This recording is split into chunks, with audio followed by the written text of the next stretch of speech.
అందరికీ నమస్కారం. నేను మీ దేవి. మిస్టర్ ఆరోగెంట్ 77వ భాగం రచయిత వనజ గారు. నీ చిన్న కూతురు పెళ్లి కోసం మాట్లాడడానికి వచ్చానని అనడంతో అది ఇంకా చదువుకుంటోంది. అప్పుడే పెళ్ళేంటని శాస్త్రి గారు అడిగేసరికి చదువుకుంటున్న 6 నెలలు అయిపోతుంది కదా! పెద్దమ్మాయికి చేసిన 6 నెలలకే చిన్న కూతురికి కూడా చేసినా ఎవరేమనుకోరని శర్మగారు అనడంతో ఎవరైనా తెలిసిన అబ్బాయి ఉన్నాడా అని శాస్త్రి గారు అడగడం, ఆ వెంటనే మొన్నటి మన ఇంట్లో ఉన్నాడు కదా! ఆ అబ్బాయి అని శర్మగారు అనడం వింటూనే ఉన్న శ్యామల నాకు ఇష్టమే అని అంటూ భర్త అన్న దగ్గరికి వచ్చి కూర్చుంది. అలసిపోయి ఇంటికి వచ్చాడు ఆర్య. "ఏరా ఇదేనా రావడం" అని అంటూ కొడుకు బుగ్గలు పట్టుకొని పీక్కుపోయాయి. "ఏంట్రా ఈ వారం రోజులు అన్నం సరిగ్గా తినలేదా" అని అంటూ కవిత అడిగేసరికి "అమ్మా అదేం లేదు, నేను తింటున్నాను. కాసేపు రెస్ట్ తీసుకుంటానంటూ" ఆర్య రూమ్‌లోకి వెళ్ళేసరికి అక్కడ బృందా లేదు. వాళ్ళ ఇంటికేమైనా వెళ్ళిందా అని అనుకుంటూనే ఫ్రెష్ అయ్యి కిందకొచ్చేసరికి కవిత ఆర్యకి ఇష్టమైనవన్నీ చేసి పెట్టింది. చిన్న పిల్లోడిలాగా తినిపిస్తూ ఉంటే తింటూ "తనెక్కడమ్మా" అని అడిగాడు. తెలిసినా కూడా "అయినా నువ్వేంట్రా నిన్న రాత్రి వస్తానని చెప్పి ఈరోజు మధ్యాహ్నానికొచ్చావు" అని కవిత అడగడంతో "వర్క్ ఉండిందమ్మా. అందుకే కుదరలేకపోయింది. ఇంతకీ తనెక్కడ" అంటూ ఆర్య మళ్ళీ అడిగేసరికి తను అన్న పేరుతో "ఈ ఇంట్లో ఎవరూ లేరే" అని కవిత అంటే "మమ్మీ ప్లీజ్ తెలిసి కూడా అలా అనకు. నీ కోడలు బృంద ఎక్కడని" ఆర్య అడగటంతో "ఆ అమ్మాయి నా కోడలు ఒకటే కాదేమో, నీకు వైఫ్ కూడా ఏమో కదా" అని కవిత అనేసరికి "ఆ! అదే. ఎక్కడ ఇంట్లో కనిపించడం లేదని" ఆర్య అడుగుతూ ఉంటే లోపలికొచ్చిందన్నారు. "ఏందిరా ఆ పిల్ల స్టడీస్ కంటిన్యూ చేయాలంటే పంపించాను కాలేజీకని చెప్పడంతో ఒకటే వెళ్ళిందా" అని అడిగాడు ఆర్య. "ఏంటి పెళ్ళాం మీద ప్రేమ ఎక్కువైనట్టుంది" అని నరేంద్ర అనడంతో అతని వైపు కోపంగా చూసిన కవిత మీకు నేనంటే ఇష్టం లేదా? అలాగే వాడికి కూడా వాడి భార్య అంటే ఇష్టం పుడుతుంది. మీరెందుకు దాన్ని అంత వెటకారంగా చూస్తారని కసరడంతో నాకెందుకొచ్చింది అని సైలెంట్‌గా తింటున్నాడు నరేంద్ర.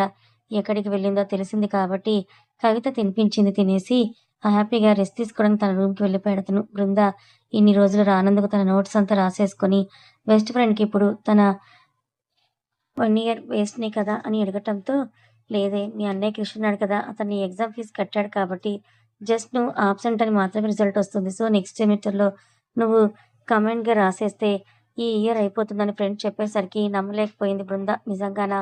వావ్ అన్నయ్య! Thank you so much. నువ్వు నా బెస్ట్ అన్నయ్యవని పొగుడుతూ హుషారుగా తనకు కావాల్సిన నోట్‌బుక్స్ అన్నీ కూడా తీసుకొని వర్క్ అంతా కూడా కంప్లీట్ చేసుకున్నాక ఇంటికి బయలుదేరింది. ఆమె కింద ఉండగానే కవిత, ఆర్య వచ్చాడని చెప్పడంతో చాలా హ్యాపీగా ఉన్న ఫేస్‌ని నార్మల్‌గా పెట్టుకుంటూ కవిత ఇచ్చిన కాఫీ తాగి బృంద తన రూమ్‌కి వెళ్ళేసరికి బెడ్ మీద అడ్డదిడ్డంగా పడిపోయి ఉన్నాడు ఆర్య. ఏంటి వీడెలా పడుకున్నాడని అనుకుంటూ తను ఫ్రెష్ అప్ అయ్యేసి క్రిష్‌కి కాల్ చేద్దామని అనుకుంది. కానీ అప్పుడెప్పుడో తను ఇంటికి వచ్చిన కొత్తలో బృంద కాల్ చేయడం గుర్తొచ్చి అన్నయ్య ఊరికి వెళ్ళాడు కదా! త్రిపురతో మాట్లాడితే అన్నయ్యకి ఇస్తుంది. అదే అన్నయ్యకి చేస్తే త్రిపురకి ఇవ్వమంటే ఖచ్చితంగా ఇవ్వడనుకుంటూ త్రిపురకే కాల్ చేసింది బృంద. కానీ ఈసారి గుళ్ళో ఉండడం వల్ల త్రిపుర కాల్ లిఫ్ట్ చేయలేదు. వదిన ఏదో బిజీలో ఉందేమో అని సర్లే తర్వాత కాల్ చేద్దాం అనుకుంటూ బృంద ఉండగానే ఆర్యకి కాలొచ్చింది. ఎవరా అని ఆమె చూస్తుండగానే నిద్రమత్తులోనే కాల్ లిఫ్ట్ చేసిన ఆర్య హలో అని అనడంతో అటువైపు ఎవరో అమ్మాయి మాట్లాడుతోందని బృందకి ఈజీగా అర్థమైపోయింది. ఓ బేబీ నేను రెస్ట్ తీసుకుంటున్నాను. తర్వాత కాల్ చేస్తాను. లేదంటే నైట్ డిన్నర్‌కి మీట్ అవుదామని ఆర్య చెప్పడం విన్న బృందాకి ఒళ్ళు మండిపోయింది. వీడికి సిగ్గులేదు. ఇన్ని రోజులు ఆ తాగుడు, ఊగుడు మాత్రమే అలవాటుందనుకున్నాను. అమ్మాయిల వ్యసనం కూడా ఉందా వీడికి అని అనుకుంటూ తన జీవితం ఏమవుతుందో అన్న క్వెషన్ మార్క్‌లో పడిపోయింది బృంద. ఆమె వచ్చింది కూడా చూసుకోకుండా ఫోన్ మాట్లాడి కాల్ కట్ చేసిన ఆర్య మళ్ళీ నిద్రలో మునిగిపోయాడు. రాత్రి వరకు అంతే కూర్చున్న బృంద ఫైనల్‌గా నేను మంచో చెడో ఈ ఇంటికి కోడలయ్యాను. వీళ్ళకి అటు అమ్మ వాళ్ళకి ఎలాంటి చెడ్డ పేరు తీసుకొని రాకూడదు. నన్ను చదువుకోనిచ్చి నేను అనుకున్నది చేయిస్తే చాలు అని తనకి తనే చెప్పుకొని ఆర్య గురించి ఆరోస్తూనే ఉన్న హోప్స్ అన్నీ కూడా వదిలేసుకుంది. నెక్స్ట్ డే సురేంద్ర, కల్పన వీళ్ళింటికి రావడంతో అమ్మాయిని అబ్బాయితో ఏదో ఊరికి పంపించావంట కదా! ఎలా ఉందో కనుక్కున్నావా? అని నరేంద్ర అడగటంతో అన్నయ్య రోజు ఫోన్ చేస్తూనే ఉన్నాం. మాట్లాడుతూనే ఉన్నాం. అంతా బానే ఉంది అంది అని చెప్పారు తమ్ముడు సురేంద్ర. అన్నయ్య నువ్వు కొంచెం ఖాళీగా ఉంటే ఒకరోజు వాళ్ళ ఇంటికి వెళ్ళి విషయం మాట్లాడదామని అన్నాడు సురేంద్ర. అమ్మాయికి ఇష్టమేనా అని నరేంద్ర అడగటంతో కల్పన మధ్యలోకి దూరుతూ, అయ్యో బావగారు, తనకి క్రిష్ బాబు అంటే మొదటి చూపులోనే నచ్చేసినట్టున్నాడు. అమ్మాయిని చూస్తే మాకైతే అదే అర్థమైంది కాబట్టి మనం పెద్దోళ్ళం మాట్లాడితే బావుంటుంది. పైగా అమ్మాయిని పక్కనే ఇచ్చినట్లు కూడా అనిపించదు అని అనడంతో కూతురు జస్ట్ కొన్ని రోజుల వరకు క్రిష్‌ని అడగడం తెలిసిన సురేంద్ర తేలు కొట్టిన దొంగలాగా సైలెంట్ అయిపోయాడు. సరే, మంచి రోజు చూసుకొని వెళ్లి మాట్లాడదాం. అందులో ఏముంది అని చెబుతూ నరేంద్ర సైడ్ స్మైల్ ఇచ్చాడు. ఏముందో ఎవరికీ తెలియదు. ఇక్కడ ప్రమోద్ వాళ్ళ ఇంట్లో కమల, ప్రమోద్, క్రిష్ మాత్రమే ఉండడంతో ఇద్దరు పిశాచులు ఇంట్లోకి జొరబడి సత్య, ప్రమోద్ రూమ్ అని అంటూ అటువైపు వెళ్తే స్మిత మాత్రం తెలిసే క్రిష్ రూమ్ వైపు వెళ్ళింది. పాపం మీటింగ్స్ అన్నీ అప్పుడే కంప్లీట్ చేసుకొని ఫ్రెష్ అయ్యేలా పడుకొని ఫోన్ స్క్రోల్ చేస్తున్న ప్రమోద్ డోర్ శబ్దానికి అటువైపు చూస్తే స్మిత కనపడింది అని అడగడంతో ఆమె ఫేస్‌ని చూసి ఓయబ్బో అనుకుంటూ ఎదురు రూమ్‌లో ఉన్నాడు క్రిష్. ఏమైనా అవసరమా అని అతను అడగటంతో లేదు, ఊరికే మాట్లాడాలనే వచ్చామంటూ చెప్పింది సత్య. ఇక్కడ స్మిత మాత్రం నిద్రపోతున్న క్రిష్‌ని తినేసేలాగా చూస్తూ ఉంటే ప్రమోద్ ఎదురు రూమ్ అని చెప్పాక అక్కడికి వచ్చిన సత్య స్మితని చూసి వెనక నుంచి ఒకటేసి అతనితో నేను పర్సనల్‌గా మాట్లాడాలి. మీ ప్రమోద్ అక్కడున్నాడు. వెళ్లి మాట్లాడుకో అని చెప్పి పంపేసి క్రిష్ రూమ్‌లోకి ఎంటర్ అయింది. అతని పక్కన కూర్చున్న సత్య అచ్చం నరసింహ సినిమాలో నీలాంబరి రజనీకాంత్‌ని చూసి విధానంలోనే చూస్తూ ఉంది. అబ్బా! ఇదొకటి, కాసేపు ఈ హీరోని చూసుకోనివ్వదు అనుకుంటూ తనకి వచ్చిన స్మిత ప్రమోద్ హాల్లోకొచ్చేసరికి మన మ్యాటర్ మీ నాన్నగారితో ఎప్పుడు మాట్లాడతావు ప్రమోద్ అంటూ మళ్ళీ మొదలుపెట్టింది. క్రిష్ కోసం హోమం జరుగుతుంది కదా! అది అయిపోయిన వెంటనే మాట్లాడతానులే అని ప్రమోద్ అంటే త్వరగా ఇంట్లో వాళ్ళు కాల్ చేస్తున్నారు. ఏం చెప్పమంటావు? మా ఫ్రెండ్ ఎవరో మనిద్దరిని రైల్వే స్టేషన్‌లో చూసి మీ అమ్మాయి ఒక అబ్బాయితో ట్రైన్ ఎక్కి వెళ్ళిపోయిందని చెప్పారంట. మా నాన్నగారు ఫోన్ చేసి "నువ్వెక్కడున్నావమ్మా? ఏం చేస్తున్నావు? మా పరువు పోయే పనులేమీ చెయ్యట్లేదు కదా! ఎవరితో వెళ్ళావు? మేము వచ్చి మాట్లాడతామని" అంటున్నారు. నాకు ఏంటో చాలా భయంగా ఉందని అతని చేతి మీదకి వెళ్తూ భుజం మీద తలవాల్చుకోవాలని చూసిన మహిత ప్రమోద్ ఛాన్స్ ఇవ్వకుండా కొంచెం దూరం జరిగి కూర్చున్నాడు. ఏంటి? ప్రమోద్ కాబోయే వైఫ్ అండ్ హస్బెండ్ అని స్మిత అనేలోపే ఆమె వైపు చూసి అవ్వనప్పుడు మాట్లాడదాంలే స్మిత. కానీ ఇప్పుడెందుకు ఇలాంటి మాటలని అని చెప్తూ ఆ ఇంట్లో ఎలా ఉంది? ఈరోజు వర్కేం చేశావంటూ ఆమెను వర్క్ సైడ్ డైవర్ట్ చేశాడు. ఇక్కడ సత్య మాత్రం కృష్ణ కొరుక్కుని తినేలా చూస్తోంది. అంత నిద్దట్లో ఉన్న క్రిష్‌కి తనని ఎవరో పట్టి చూస్తున్నారని అర్థమవ్వగానే కళ్ళు తెరిచి చూసేసరికి సత్య ఉంది. చిరాగ్గా ఫేస్ పెట్టి నువ్వేంటిక్కడ అని అనగానే మనిద్దరం కలిసొచ్చాం క్రిష్. అయినా ఉండనివ్వకుండా విడదీశారు. నువ్వు కనీసం ఆ ఇంటికి రావట్లేదు. మార్నింగ్ మాట్లాడదామని ట్రై చేసినా కుదరలేదు. ఇంకేం చేయమంటావు? అందుకే ఇలా వచ్చానని ఆమె చెప్పడంతో క్రిష్‌కి ఒళ్ళు మండిపోయింది. ఆమె యాటిట్యూడ్‌ని చూసి. ఇలా ఎవరైనా మనిద్దరిని ఈ రూమ్‌లో చూస్తే అసలు బాగోదు కాబట్టి వెళ్ళిపో ఇక్కడి నుంచి ఫస్ట్ అని చాలా మామూలుగా చెప్పాడు. కానీ వింటే అది సత్య కాదు కదా! అందుకే వినలేదు. ఇప్పుడేమైంది? నేనిక్కడ ఉంటే నీ ప్రాబ్లమ్ ఏంటని ఆమె కూడా చిరాగ్గా మాట్లాడేసరికి పక్కనే ఉన్న కప్‌ని విసిరేస్తూ భళ్ళున సౌండ్ చేసేసరికి గెట్ ఔట్ ఆఫ్ అని అరవగానే ఇగో హర్ట్ అయ్యి బయటకొచ్చేసింది సత్య. శ్యామల, నువ్వు ఏం మాట్లాడుతున్నావు అర్థమవుతోందా? అని శాస్త్రి గారు కోపడ్డంతో ఇందులో అర్థం కాకపోవడానికి ఏముందండి? పెద్దమ్మాయిని మేనల్లుడికిచ్చుకున్నాం. ఇప్పుడు చిన్నమ్మాయిని తెలిసిన వాడికి ఇవ్వాలనుకుంటున్నాం. అయినా అదేమన్నా తప్పా? అంటూ శ్యామల అనేసరికి ఆ అబ్బాయి మీద ఇద్దరు అంతేసి నిందలు వేశారు కదా! త్రిపుదను ప్రేమించాడు. వాళ్ళిద్దరూ అలా చూశారని, మరి ఇప్పుడు అలాంటి అమ్మాయికే చిన్న కూతుర్నివ్వడానికి సిద్ధమైపోయావేంటి నువ్వు? అని శాస్త్రి గారు గట్టిగా శర్మ గారిని అడగలేని దాన్ని శ్యామలని అడిగారు. అబ్బా! ఇన్ని మాటలు మాట్లాడేవాళ్ళు మీలోకి తెలివుండదా? అందుకే శ్యామల కూడా మీరందరూ అది తప్పు. నాకు కేవలం స్నేహితుడు మాత్రమే అది, ఇది అని చెప్పింది కదా నీ పెద్ద కూతురు. మరైతే నువ్వెందుకు ఒప్పుకోవట్లేదయ్యా? అవన్నీ అబద్ధాలు అయితే ఆ అబ్బాయికిచ్చి మహిత పెళ్లి చేద్దాం. పైగా వాళ్ళ నాన్నకు చాలా వ్యాపారాలున్నాయంట కదా! కోటీశ్వరుడంట.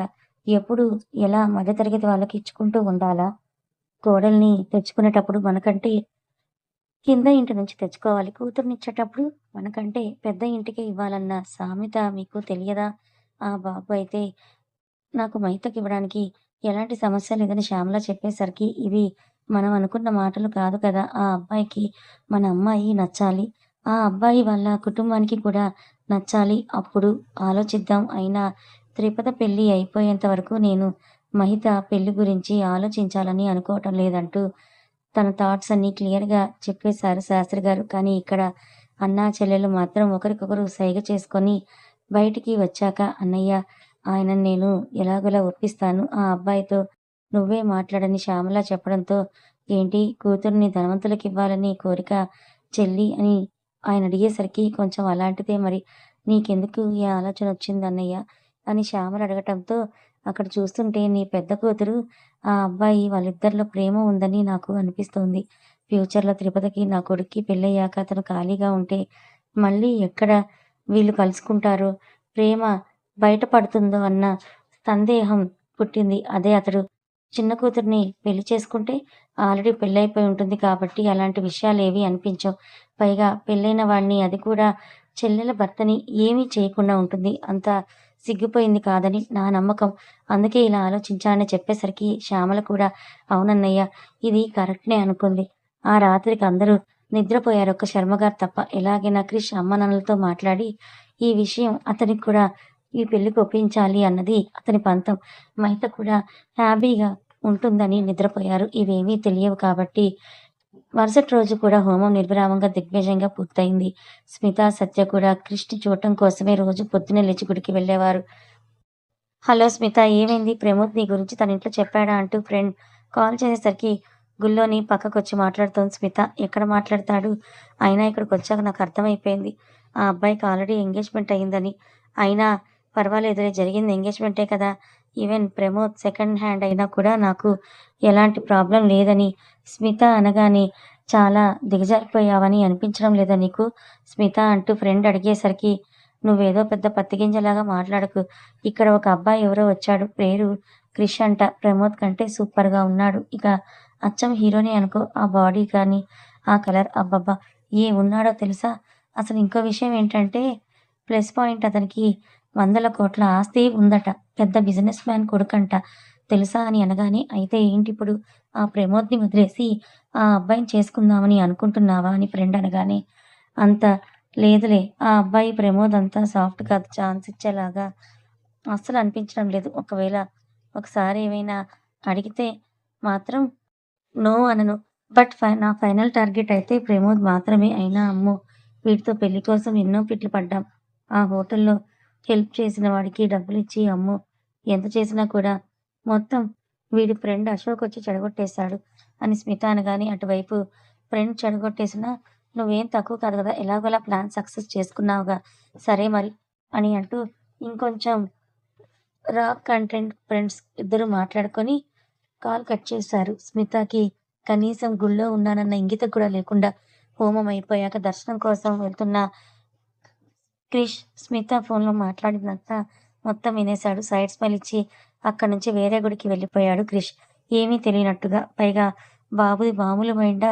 బీటెక్ చదివేటప్పుడు ఒక ప్రాజెక్ట్‌ని సక్సెస్ చేసిన మైండ్ కాబట్టి నేను మాట్లాడిందంతా ఫోన్‌లో రికార్డ్ చేసుకున్నాడు. ఇక ఆ రోజు కూడా హోమం అయిపోయాక అందరూ ఇంటికి వెళ్ళిపోతుంటే ప్రమోద్‌తో నేను ఒకసారి మహితతో మాట్లాడాలని క్రిష్ చెప్పగానే, ఏంటి ఆ దెయ్యంతో దాంతో మాట్లాడితే నీ బుర్ర కూడా పాడైపోతుంది క్రిష్ అని ప్రమోద్ అంటున్నా కూడా, లేదు ఒకసారి మాట్లాడాలని క్రిష్ అనగానే, సర్లే ఆ ఇంటికే వెళ్దాం కానీ ఇప్పుడు కాదు సాయంత్రం అంటూ ప్రమోద్ ఆఫీస్ వర్క్‌ని కంప్లీట్ చేసుకున్న తర్వాత క్రిష్‌ని తీసుకొని తిరుపతి ఇంటికి బయలుదేరాడు. దారిలోనే ఉన్న శ్యామల ఇద్దరు గుమ్మం నుంచి వచ్చేసరికి పెద్దలుడు బైక్‌లో, చిన్నల్లుడు పెద్ద పడవ లాంటి కారులో వస్తున్నట్లుగా ఊహించుకొని, రండి బాబు రండి, ఈ టైంలో వచ్చారంటూ ఇతని సోఫాలో కూర్చోబెట్టేసరికి ప్రమోద్ కేరింగ్, గౌరవం కామనే కాబట్టి నార్మల్‌గా ఉంటే క్రిష్ తనని ఈవిడ ఇంకా ఏ మాట అనకపోవడంతో ఆ చేంజ్‌ని అబ్జర్వ్ చేస్తున్నాడు. ఈ పిల్లలు ఎక్కడున్నారో టైంకొక్కరు కూడా కనపడనట్టు శ్యామలని టీ పెట్టడానికి వంటింట్లోకి వెళ్తే అటువైపు ఎగురుకుంటూ తిరుగుతూ వచ్చిన మహిత, ఏంటి బావ ఇలా వచ్చారు? ఇద్దరూ కలిసి అడగటంతో, మీ చిన్న బావ నీతో ఏదో మాట్లాడాలంట అని ప్రమోద్ దీర్ఘం తీస్తూ చెప్పేసరికి క్రిష్ అతను సీరియస్‌గా చూస్తూ ఉంటే మహిత మాత్రం సిగ్గుపడినట్టు యాక్ట్ చేసి, ఓహ్! అమ్మాయి చిన్న బావతో నాతో మాట్లాడాలా? ఏంటి అని ఆతృతగా అడగటంతో మహిత చెవి మెల్లేసిన త్రిపద ఆమె వైపే కోపంగా చూసింది. ఎందుకో మహిత గుడిలో నిన్ను చూసినప్పటి నుంచి మళ్ళీ మళ్ళీ చూడాలనిపిస్తోంది. వీళ్ళ మధ్య వద్దు కానీ మనం కొంచెం పర్సనల్‌గా మాట్లాడుకుందామా అంటూ క్రిష్ అనగానే ప్రమోద్, త్రిపద నోర్లు తెరుచుకొని మరి చూస్తున్నారు. ఇది అసలు క్రిషేనా అని. వావ్! చిన్న బావ ఏంటి ఇంత చేంజ్? అగ్రహార నీళ్ళు మొత్తం మార్చేశాయా అనుకుంటూ షూర్ మామ. ఇలా మాట్లాడుకుందామండి.